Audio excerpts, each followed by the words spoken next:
കണ്ടില്ലേ കേശവ, ഇവനാണോ നമുക്ക് സമാനൻ? ഇവന്റെ പ്രഹരത്താൽ നമ്മുടെ രഥം 2 അടി പിറകോട്ട് നീങ്ങിയെങ്കിൽ നമ്മുടെ അസ്ത്രത്താൽ അവന്റെ രഥം 10 അടി പിറകോട്ട് നീങ്ങി. ഹേ ധനഞ്ജയ, നിന്റെ രഥം അഗ്നിദേവന്റെ വരം. കാവലാൾ ധ്വജസ്ഥിതനായ ആഞ്ജനേയ, തേരാളിയായി ത്രിലോകനാഥനായ നാമം.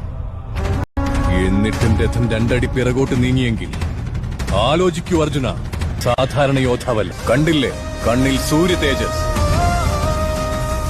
കയ്യിൽ അജയ്യമായ വിജയാസ്ത്രം.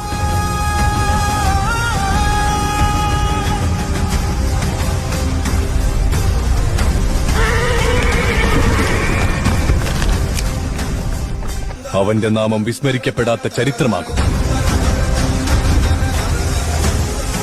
സൂര്യപുത്രൻ വൈകർത്തനൻ